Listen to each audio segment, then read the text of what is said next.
Good morning. Hey, you're like a classroom right now. Good morning. Welcome to First Parish Brewster. If you are visiting for the first time, I'd like to invite you to make your way to the visitors table after the service so we can greet you more appropriately, tell you more about this congregation. Also, today I'm holding a UU 101 class for people who are new to tell you a little bit more about Unitarian Universalism and the work that we do here in this congregation together. I believe I have no announcements this morning. That's amazing.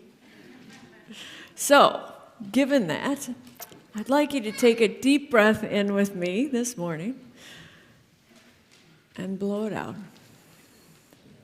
And join with me in worship.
The poet Mary Oliver has a wonderful line in one of her poems that says, "Tell me what it is you want to do with your one wild and precious life."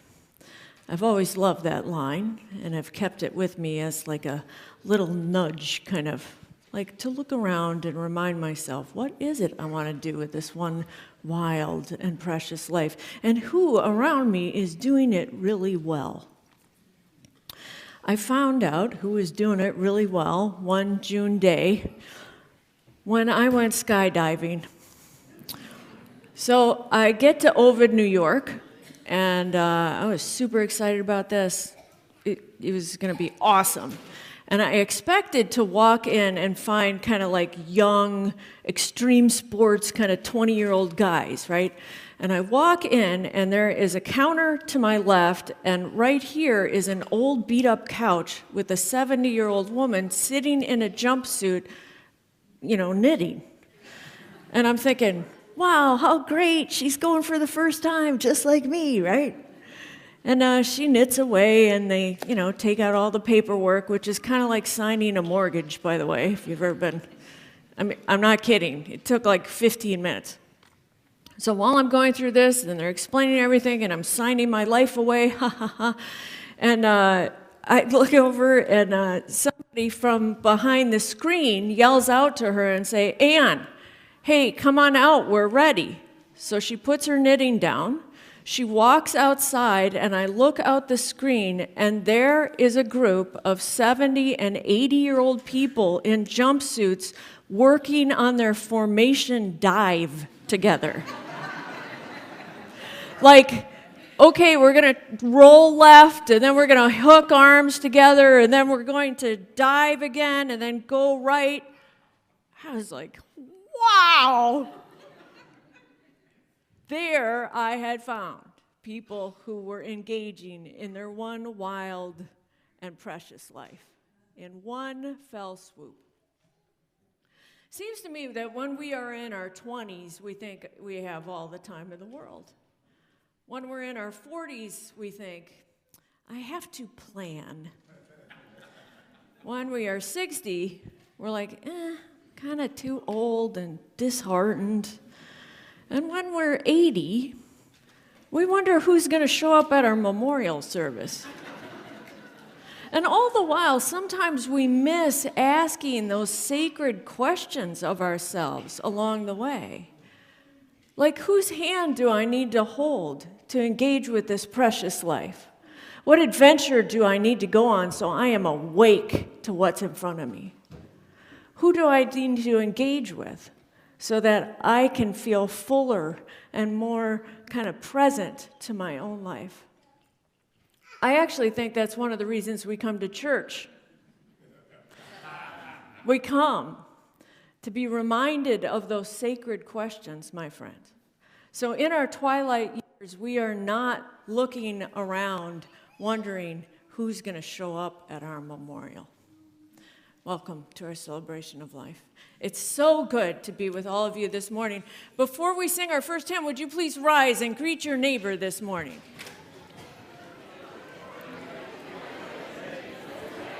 So good to be here. Yeah, thank you.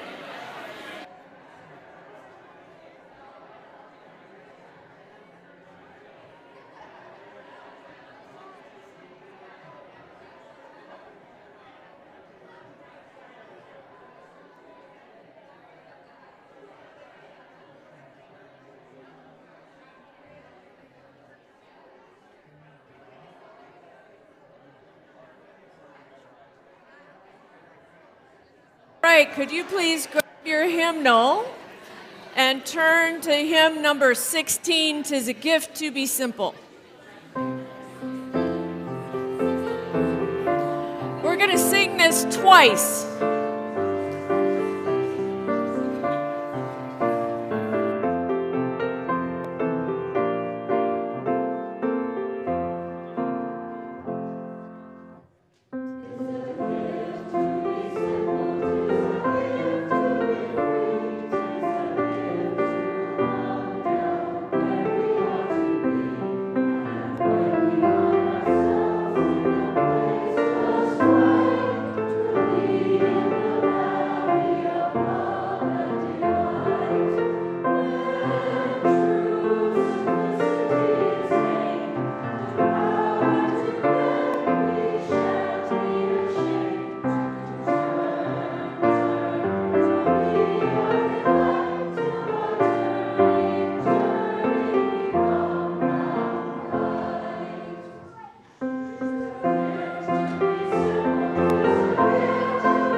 I'd like to invite Olive forward to light this morning's chalice with these words.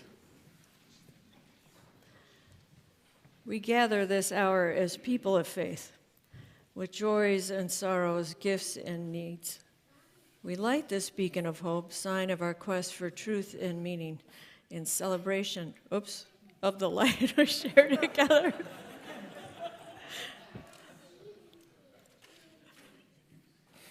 Oh, cheapers. This is not a comment on today, by the way. Thank you.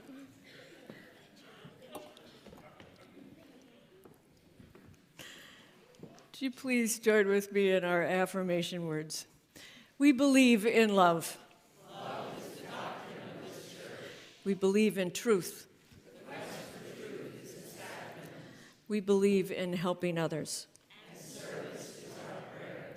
We believe in the sacredness of life. To the end that all souls shall grow into harmony with the divine.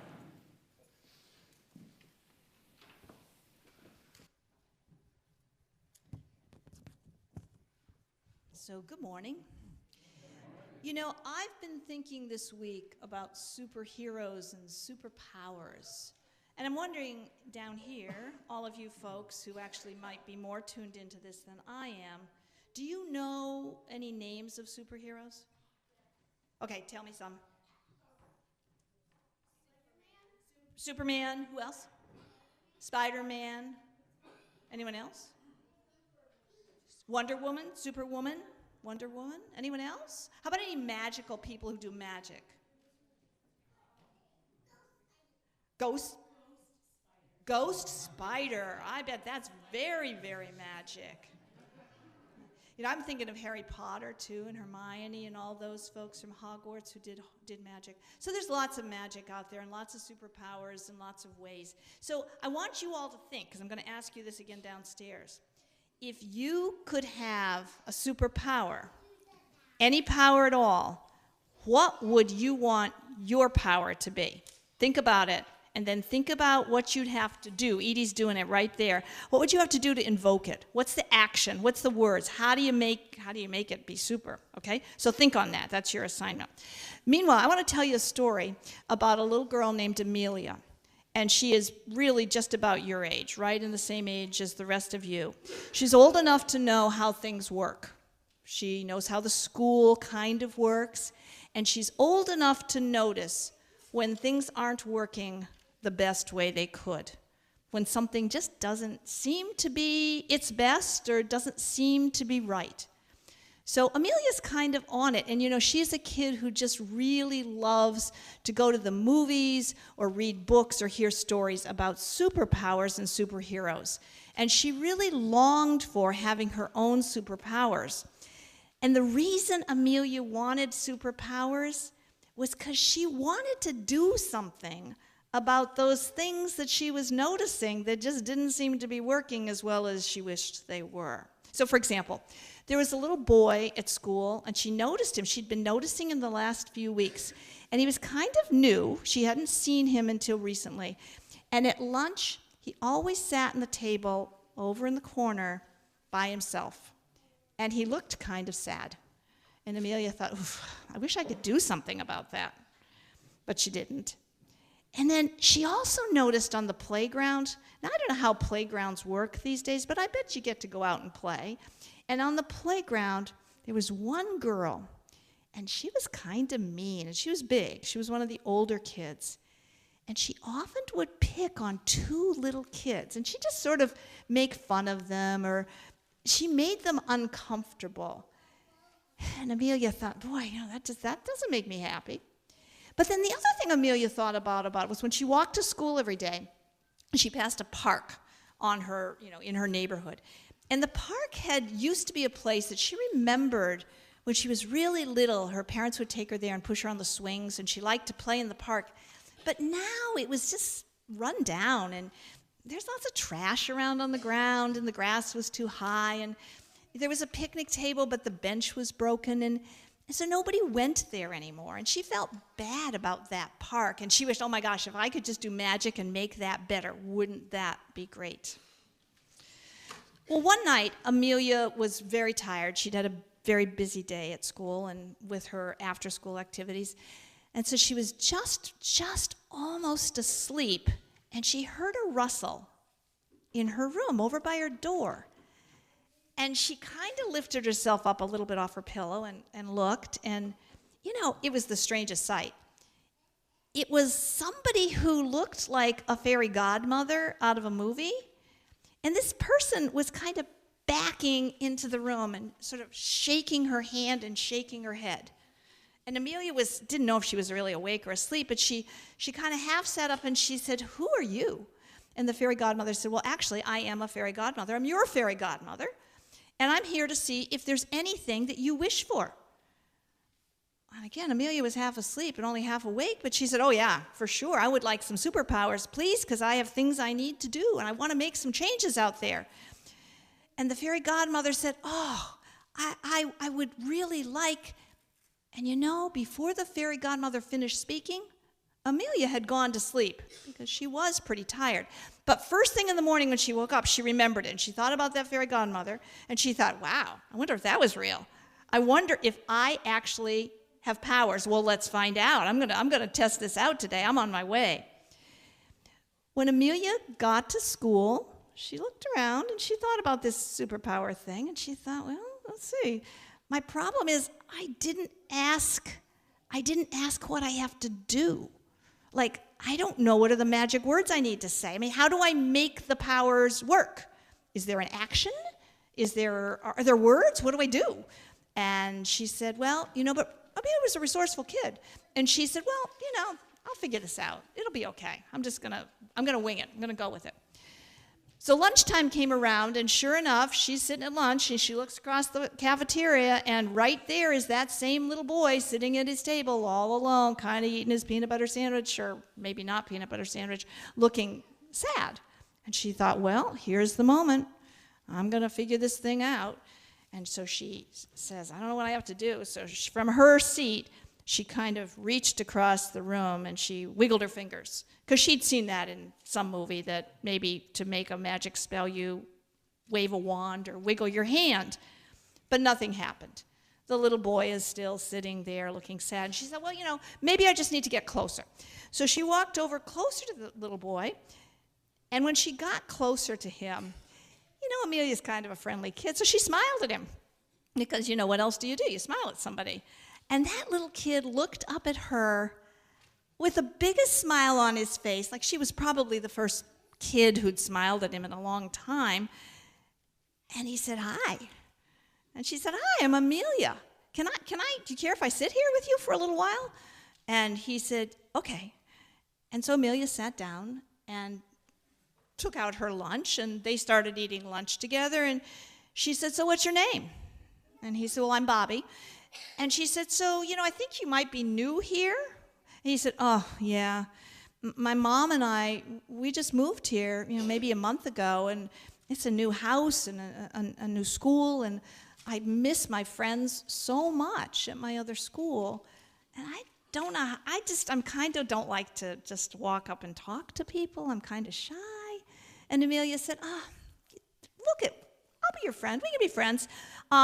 Let's talk some more. She said, by the way, do you like to play Four Corners? Because Four Corners is a great game I like to play with my friends during recess. Why don't you come and you can play with us, and we'll play special rules. And Bobby said, okay. And from that day on, Bobby and Amelia kind of became friends, and they hung together, and they just did stuff together. Amelia thought about this. She said, this is pretty good stuff. Look what I can do. Wiggle my fingers, and look what happened. So a little bit later, a couple of weeks later, she and Bobby are out there on the playground playing Foursquare with their friends, and she looks up, and sure enough, over there by the swings is Lucy, that big kid who kind of picks on little kids. And Amelia says, hey, Bobby, come on. We got this. Let's go see what we can do. And they go across the playground towards Lucy. And from across the playground, Amelia starts wiggling her fingers. Lucy kind of looks at her and pays very little attention and continues kind of hassling these little kids. But Amelia says, well, I just have to get a little closer. And she gets closer and she says, hey, Lucy, you stop that right now. Don't you pick on those kids. And she says to the kids, hey, Hayes and Viv, you come with us. You just come stick with me and Bobby, and don't you pay any more attention to her. And if she gives you any more trouble, you just walk away and come find us. We'll be yours. And, and then if we have to, we'll go with you to talk to somebody in the office. But mostly just come stick with us. And the little kids, looked at her. And then they kind of went and stood over there by Bobby and Amelia, because that looked like a safe place to be. And they said, okay. And after that, Lucy didn't really bother those kids anymore. And now there were more kids in the playground to stick together. Again, Amelia thought, this is good stuff. I've got it. I can do this. I've got it. And a couple weeks later, she's on her way to school, and she notices that playground. And she said, this is a real test. Can I make the playground appear? Can I change it? Can I make it better? And she looks at the playground and she says, okay, I'm going to get Bobby and a few of my friends, and on Saturday morning we're going to come down here and we're going to see what happens. So sure enough, they show up on Saturday morning and they stand on the edge of the playground. They look out over it, weeds, broken down stuff, trash. And Amelia says, okay. And she wiggles her fingers, and nothing happens. And she says, okay, don't worry, I've got this. She says, Wingardium Leviosa. And nothing happens. The trash doesn't fly away, no birds come by, nothing happens. And Bobby's kind of looking at her, and everyone's looking at her, and she says, well, don't worry about it. Here, take this trash bag. We'll just pick up some trash, and I'll think about it. This will work out. Just give me a few moments. And so they do. They pick up the trash, and they pull some weeds, and they start to make things look better. And pretty soon some other kids come along, and they say, hey, what are you doing? And they say, well, we're cleaning up the park. Can we help? And so, sure, come on, you help. And sure enough, pretty soon those kids were all cleaning up that park. And by that afternoon, some parents showed up. In particular, Hayes' parents was there. He was one of those little kids. And Hayes' mom started mowing the lawn. And Bobby's mom, she went with some of her friends, and they fixed the tables. They fixed those picnic tables so people could sit there. And some other parents came in later and said, these kids are doing really good stuff. We're going to go talk to the town and see if the town can help too. And sure enough, the town put some money forward, and they bought new swings. And by a couple of weeks later, that park was a wonderful place for the whole town to hang out. So they decided to have a picnic. And they all got together, and they had this great big picnic, and it was sort of after dinner. And by the time they got home from that picnic, Amelia was super tired. She had had a very, very big day. And as she was going to sleep that night, she's, once again, just drifting off, and oh my goodness, didn't the same rustle happen at her door? And that same fairy godmother is standing there, only this time she's not stumbling and she didn't back in.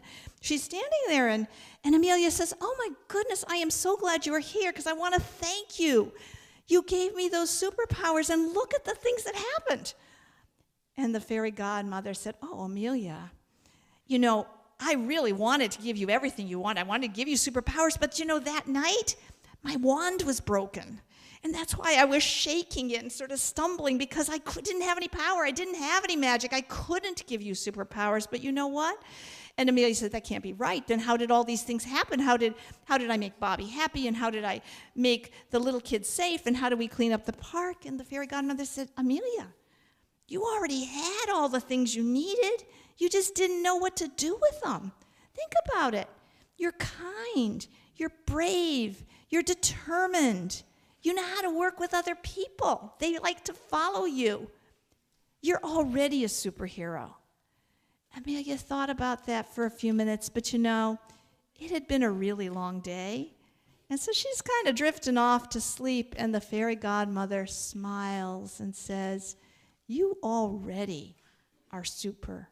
You already are changing things, and I bet you keep doing it. And now,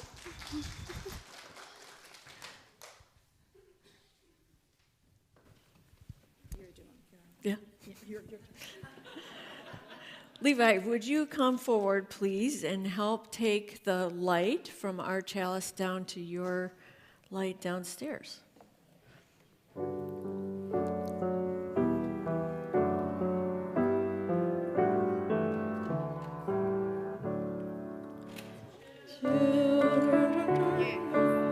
Thank you. Just put that up there.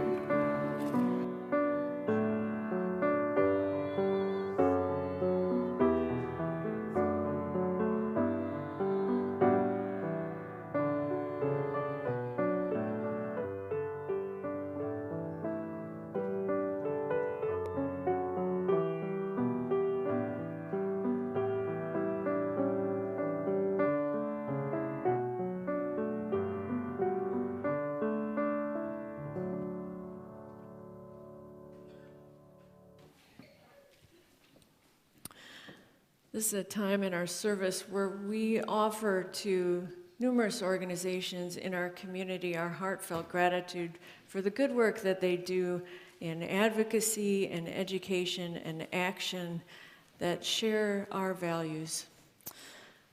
Today's split plate offering goes to Cape Wellness Collaborative, which was founded in 2014 by local musician Sarah Swain.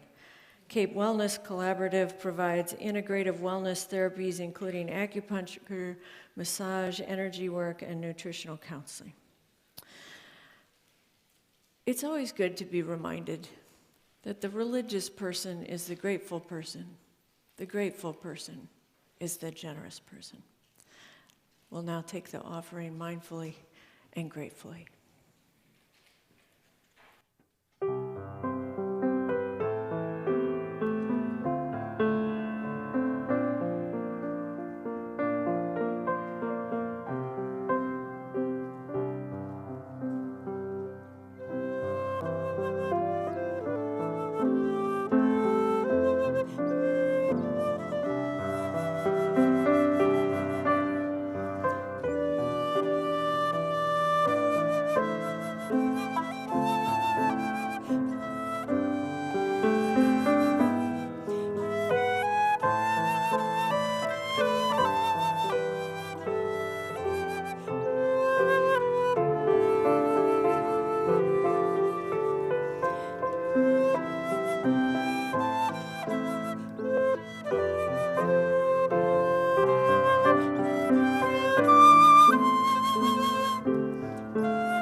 I invite you to join with me now in the spirit of prayer and meditation, followed by some shared silence.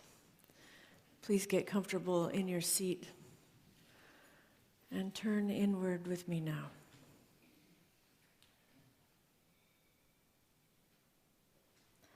share with you this poem called Last Night as I Was Sleeping.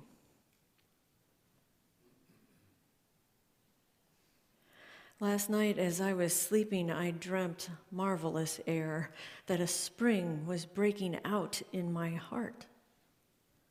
I said, along which secret aqueduct of water are you coming to me, water of a new life that I have never drunk?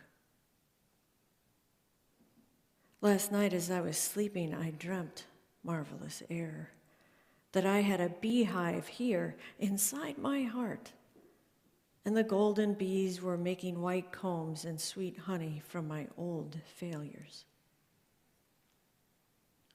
Last night as I was sleeping, I dreamt marvelous air, that a fiery sun was giving light inside my heart. It was fiery because I felt warmth as from a hearth, and sun because it gave light and brought tears to my eyes.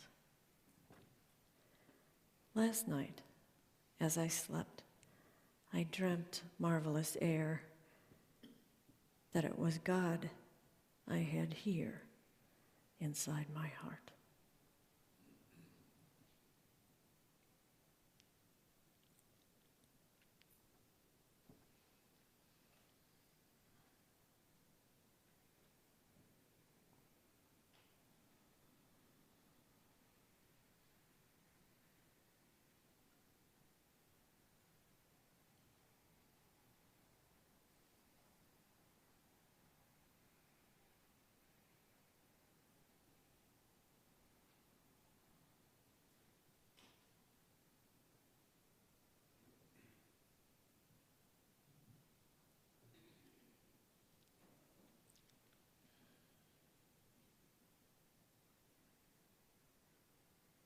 May the silence we have shared continue to hold and heal us all.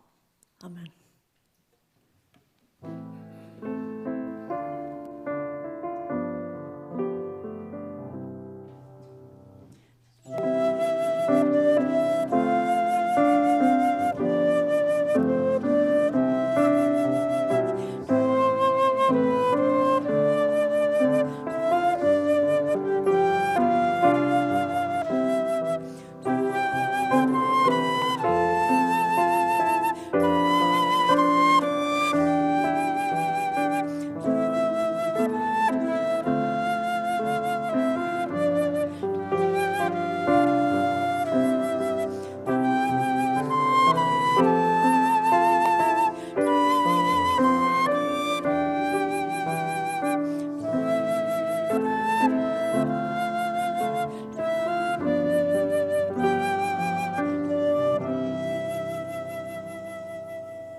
I'm going to start off today with a piece, a reading.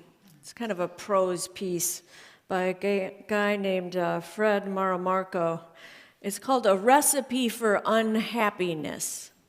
Okay, so while you are listening to this, I want you to be honest with yourself and try to identify some of the ingredients that ring true for you, okay? A recipe for unhappiness.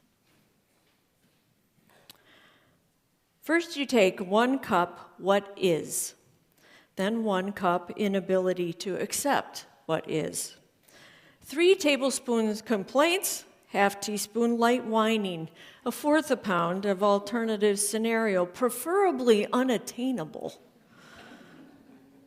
1 bunch actual reality, 1 pint idealized worldview, 2 teaspoons perfection, and 4 sprigs of envy minced for garnish.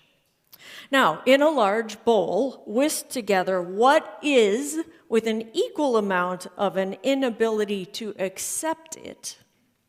Stir in complaints, and then sit still until brooding and sulking set in. Add a dash of light whining, especially in the company of friends, but be careful not to over-season because they may not hang around. In a separate bowl, Add alternate scenario to actual reality from your garden and separate the leaves from the stem. Then try to reattach the leaves in exact pattern that existed before separation.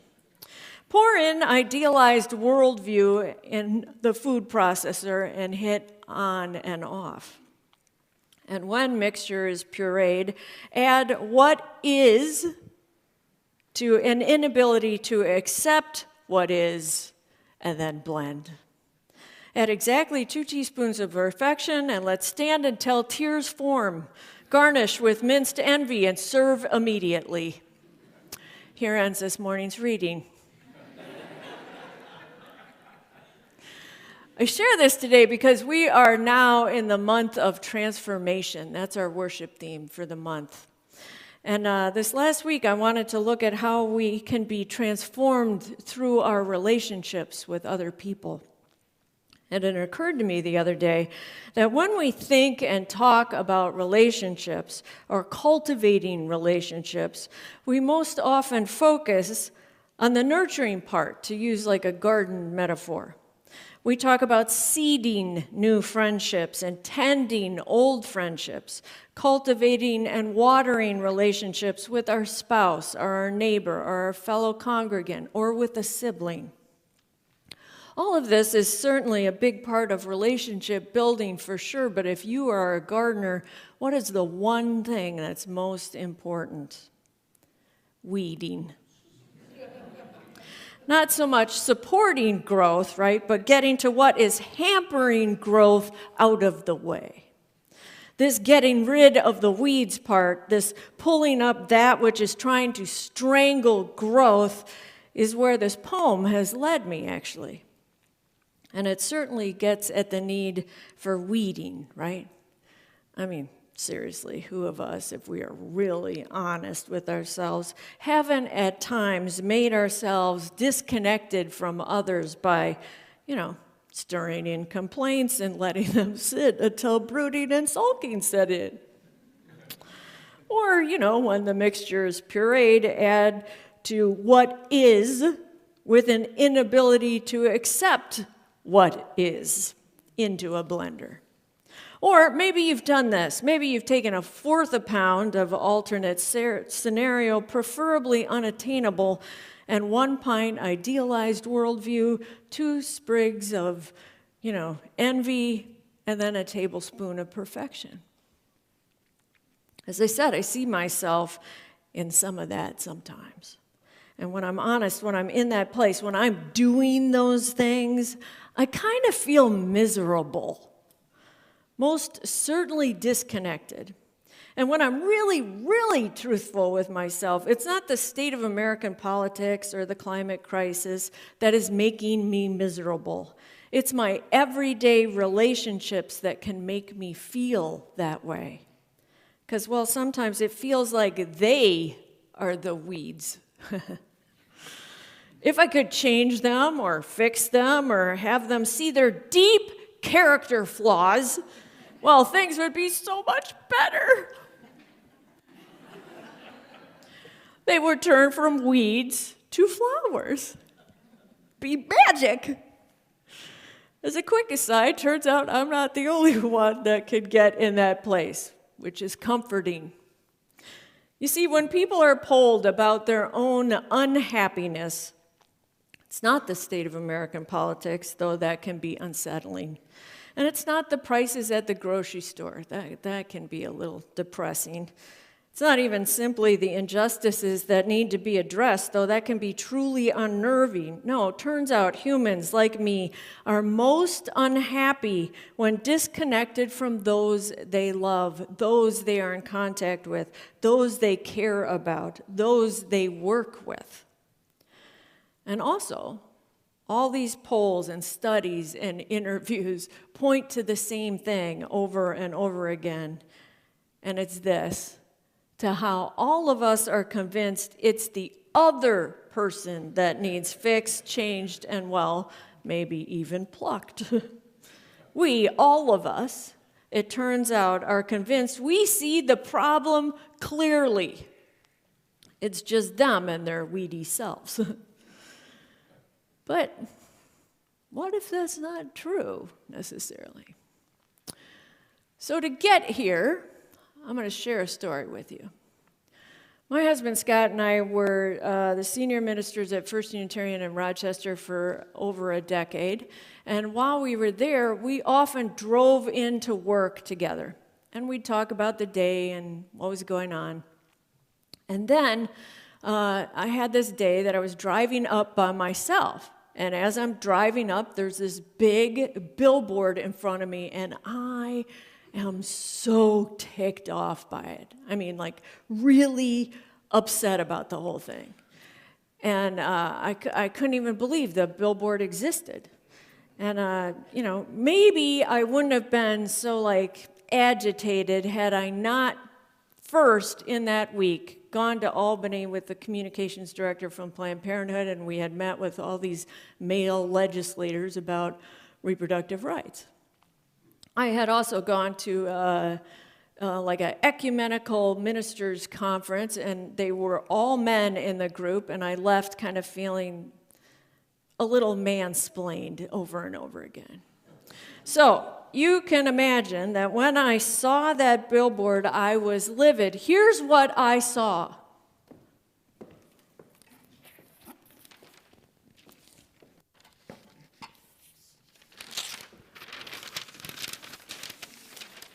Gentlemen, start your engines, new high-performance beds, days in. I mean, come on, I couldn't believe they had such a sexist billboard promoting basically men getting randy. I mean, come on. And that billboard stuck with me all day, so much so that when I got home, I'm like complaining to Scott about it, and I'm like, we got to get a petition going, because this is ridiculous. And he kept saying to me, well, I can't wait to see it tomorrow. Like, I want to check it out, right? And I'm like, yes, you need to check it out. Then, even that night, I'm like calling some friends, and I'm like, and they're doing the same thing back to me, right? Anyway, so the next day, we're in the car together. I drive by, I'm like, it's coming up, it's right here. And this is what he saw.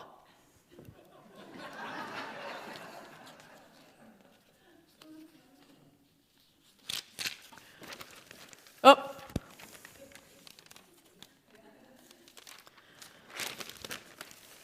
Gentlemen, stop your engines, new high-performance beds, days in. Are you getting this? I thought it said, gentlemen, start your engines. And it said, gentlemen, stop your engines. Turns out it wasn't really that sexist after all. It wasn't promoting using those high-performance beds for lurid reasons. It was promoting them for rest.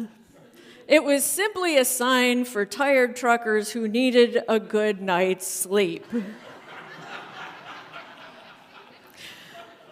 Yeah, jeepers. So the whole thing reminded me of one of my favorite quotes that I think is this wonderful piece of wisdom and a kind of sacred and spiritual wisdom to hold on to. And it's a quote by the French writer Anais Nin, who said, "We do not see things as they are, we see things as we are.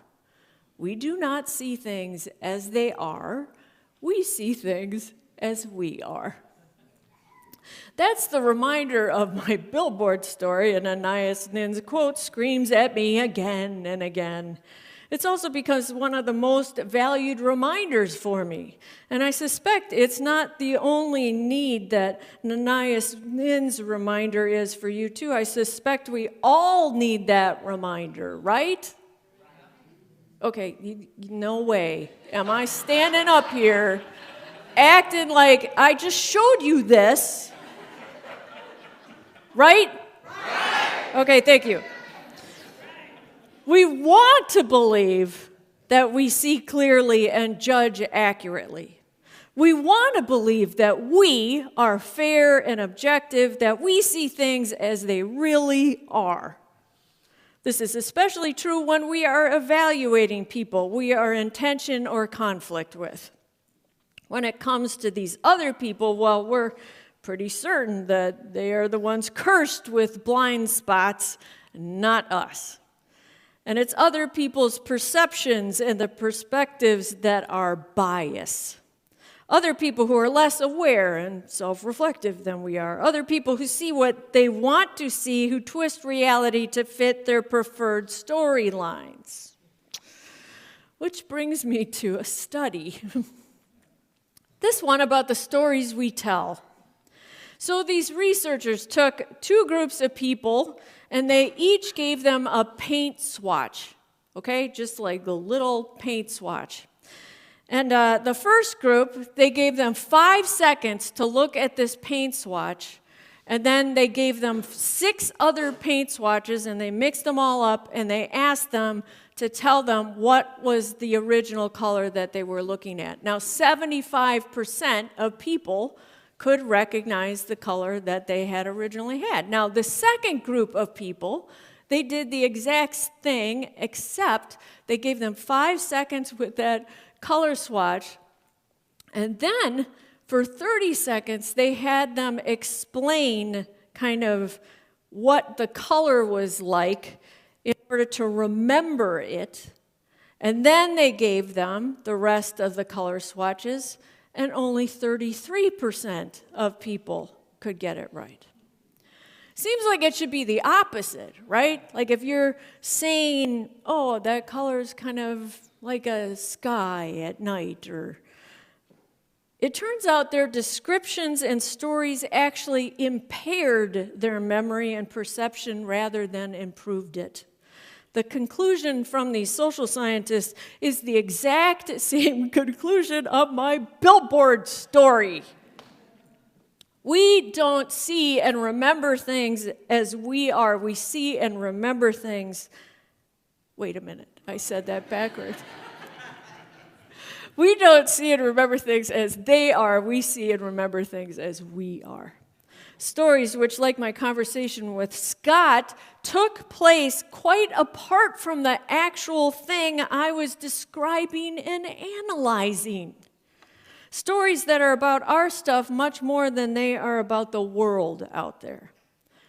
This brings us back to those weeds, those weedy people that make us miserable and strangle all the goodness out of our relationships. Again, we're kind of sympathetic, right? I mean, it's not that we are deeming any of them bad people. It's not about morality as much as it's about a character problem. It's their darn personality flaws. That's what leads to them giving us a hard time and causing us problems. For instance, that spouse of ours that never remembers anniversaries or birthdays, and we tell ourselves they are just born insensitive. Or that boss of ours, her hunger for power is clearly in her genes. That's why she never delegates to us and kind of micromanages. She's got control issues. Or that neighbor who always gives us a hard time because, we don't take the trash back in right away and our bushes are untrimmed and they think it looks a little unseemly and they're angry with us. It's all about their character, right? But again, what if that's not quite right? What if our attributing relationship problems to their character is just another perception problem? Well, that's rhetorical, of course, but I'm going to lay my cards on the table here. My husband, besides being a minister, is also a therapist. For 3 years, he did marriage and family counseling for a long time, and he always said he could put together the main piece about marriage and family counseling into this. When someone else messes up, we see it and attribute it to their character. When we mess up, we attribute it to the circumstance. I'm going to say that again. Okay? When other people mess up, we attribute it to their character flaws. When we mess up, we attribute it to circumstance. Now, I need to be clear, because not really our hypocrisy I'm trying to point out more. It's more the fact that we don't give others a break. We seem bred by evolution to leave out the very thing, actually, that would enable us to not only understand, but to understand them empathetically. And unfortunately, we know how that turns out, right? It seems people tend to feel like we've treated them unfairly when we simplistically blame everything about the problem on their personality rather than acknowledging the situation that surrounds them. What a shock. So they end up getting even more mad at us. And now suddenly we're in a fight, not just over the original thing, but also over the fact that we're not treating them fairly about the original thing. Does any of this happen to you? Of course, continuing with our tendency to blame everything on one's personality, we confidently tell ourselves it is really just them being defensive, almost pathologically, so unable to accept responsibility for their own actions. Few of you are smiling, most of you aren't. But it doesn't really matter, friends. We all know this dance. We just do. It's not one that ends swimmingly. In fact, it rarely does end. We all just end up stuck and mad at each other for being unfair and blind and very unhappy. So given all that, here's my question. Could it be that our daily unhappiness is not really the result of all those mean and inconsiderate and defensive character-flawed people, but instead our tendency to see those people as worse than they actually are? Could it be that almost always the problem isn't simply their personality, but our perception? Now, don't worry, I've had enough rude neighbors and hungry, power-hungry bosses to not completely let people off the hook.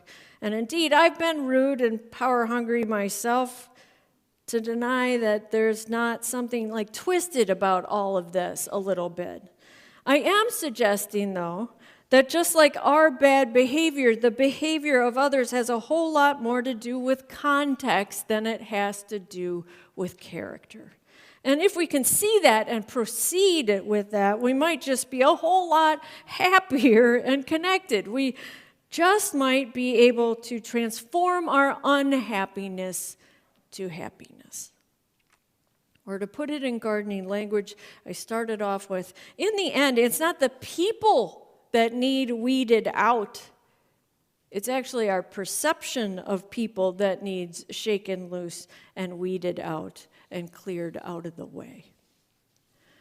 Aristotle wrote this. Anyone can be angry. That's easy. But to be angry with the right person, to the right degree, at the right time, for the right purpose, and in the right way, that's not easy. Here's my question for you. Are we going to allow ourselves to be unhappy because of these illusions, because of our inaccurate and imaginary perceptions, especially when most of the time they don't even exist? They are easier weeds to pull than we think because they aren't even real weeds.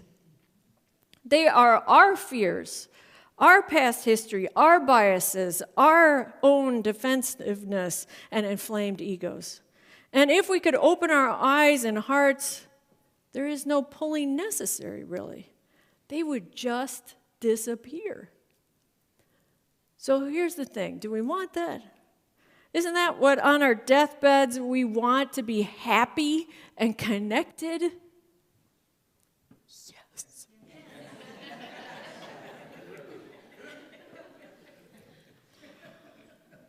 A number of years ago, I had a very significant death in my life, and I was rocked and depressed and thrown sideways.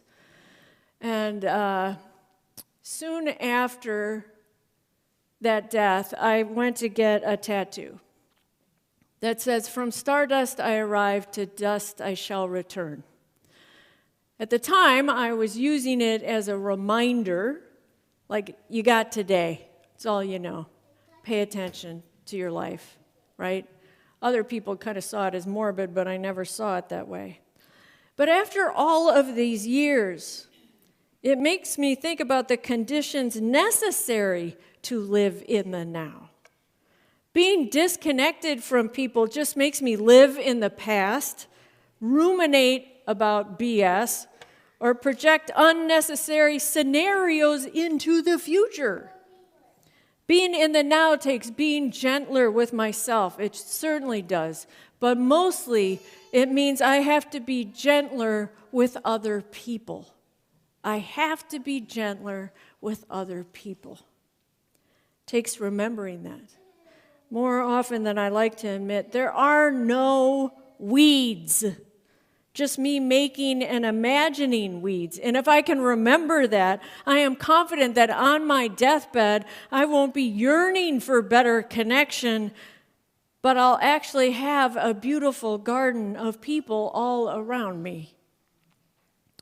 I wish this not only for me, but for all of you. And if I had the money, I'd have tattoo artists out in that parish hall.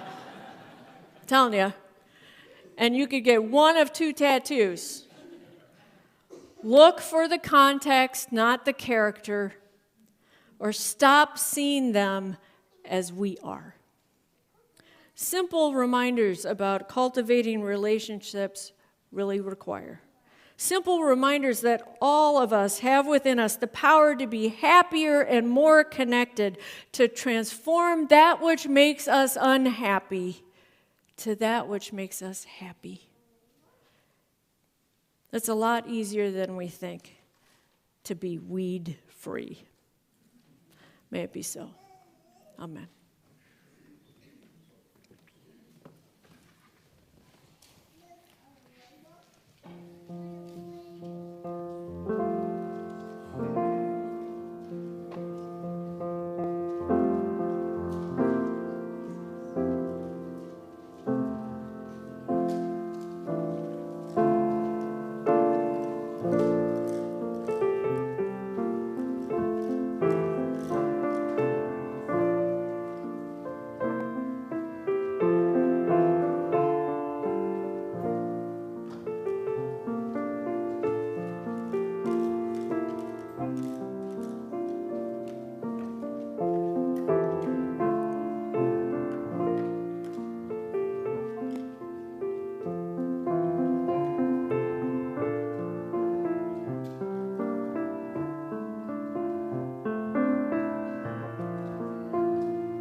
Will you please rise as you are willing and able and join in our final hymn, number 6, Just as Long as I Have Breath.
please join hands for the closing words.